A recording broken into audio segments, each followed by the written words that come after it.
I was screaming out to God that I knew I was dying. And I kept saying, God, I'm dying. I'm dying. Angie was on the phone with her husband, who was out of town as a deadly tornado began blowing their home apart all around her. And the next thing I heard was the rain coming in. I knew it was water. I knew it was rain. I'm like, this is not good. So I started screaming her name, just screaming, just sobbing and screaming. Today you'll be hearing from Tim Allred and his wife Angie. They'll recount that terrifying experience with a tornado last December. It was one of dozens of twisters that devastated parts of Arkansas, Illinois, Kentucky, and Missouri. I'm Phil Fleischman.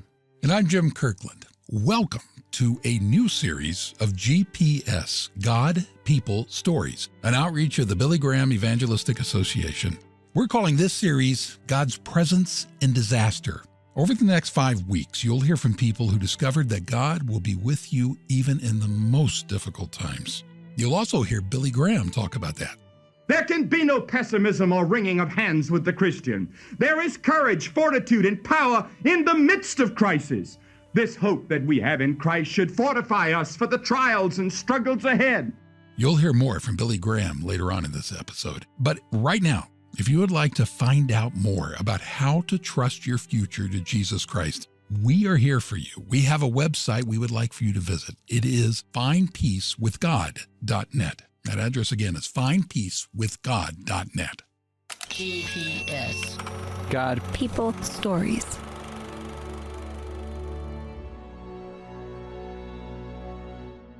I moved up to Illinois for work, and Angie was working at the Village. Now, the Village is what we call in the South City Hall. That was 4 years ago when Tim and Angie met. And that's the place you had to go to get hooked up for utilities. And so she was at the front desk, and I saw her for the first time, and I have to say it was the most beautiful sight that I have ever seen. And we've been together 3 years now, and it's been the best 3 years of my life. Tim is in the fiber optic business, and Angie now works in the city hall of their new hometown, Benton, Kentucky. Tim still makes weekly trips back to Illinois for his work. Both Tim and Angie grew up in areas where tornadoes were not uncommon. However, neither family had ever experienced or been impacted by a twister. So tornadoes to me growing up, my mom was very scared of tornadoes. So I tried to always be not afraid around my girls growing up. We did have a basement, so it was always safe.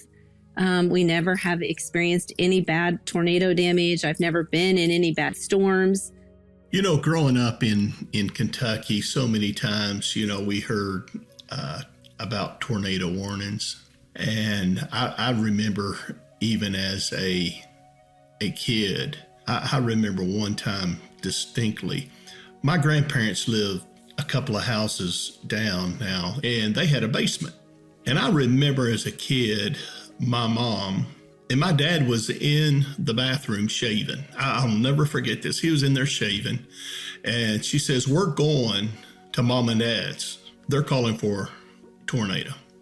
He said, "Okay." He just kept on shaving. She says, "Are you going to come?" He's like, "No." So nothing happened. And that's kind of what I was used to in Kentucky. They would call for something and nothing ever happened. Friday, December 10th, 2021, Tim was out of town for work. And Tim and Angie's history with false alarms regarding tornadoes gave them a sense of comfort that there really wasn't anything to worry about with the storm headed Angie's way. Her daughter, though, thought a little differently. My daughter kept begging me to come to her house because she was very scared of the tornadoes. And I just said, "Michaela, I'm going to go home and I'll be fine." I said, "There's a better chance for me winning the lottery than by me getting blown away by a tornado," was my last words to her, that night. Angie and I were on the phone because she was watching the weather forecast. And she was not worried about it. She felt safe. Tim and Angie stayed on the phone that night while keeping up with the local news in Kentucky. A little after 9 o'clock, the weather took a turn for the worse.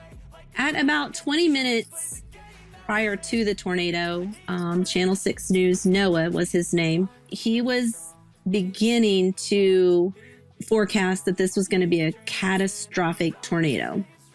Well, I hadn't really ever heard that forecast before as a catastrophic tornado. So I was thinking, well, he's telling you to get a motorcycle helmet, get a mattress, cover your head, try to protect your head, that a lot of people are, killed by the flying debris. So I went upstairs, I got a couple extra pillows and extra blankets, and I thought, it's going to be okay.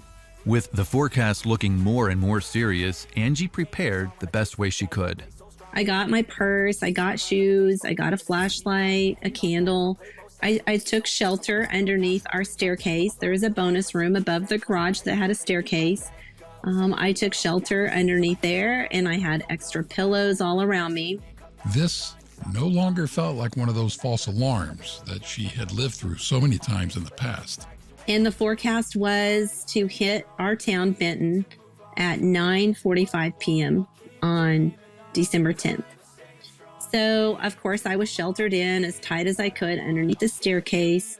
Again, I had my phone, I had my watch, I had Tim, I was talking to him on my watch, and I had my iPhone with the weather. Noah was live on Facebook with Channel 6 News. So I knew that it was supposed to hit at 9:45. And I knew we just kept talking. At 9:44 and a half, I heard the train. And I remember telling Tim, I was hot because I had so many pillows around my head. And I remember saying, I think I'm going to pass out. And then I think I started screaming, pray, just pray. And I remember I was holding on to the pillow over my head for dear life. As Angie held on for her life, the tornado was unleashing its destruction all around their home. Knowing there was nothing she could do to save herself, Angie began to cry out to the only one who could help her. I was screaming out to God that I knew I was dying. I kept saying, God, I'm dying. I'm dying. The floor underneath me, I've tried to think of an explanation, and it has to be a jackhammer was underneath me on the floor at my head underneath. And I remember crying out to God about 3 or 4 times saying that I was dying. I knew I was dying. At that moment, that's the most closest near-death experience I've ever had. And then after those 3 screams out to God, I said, God, please make it stop. Please make it stop. Meanwhile, Tim was hours away in Illinois, and all he could do was try and stay in touch with Angie on the phone. But in the middle of a tornado, that's a struggle, even for modern technology. She was talking to me on her Apple Watch. And then when she was covering her head, I couldn't hear her screaming and all of that. The last thing I heard her say was pray, pray. And so I just started praying a hedge of protection. And if I get a little emotional, forgive me. But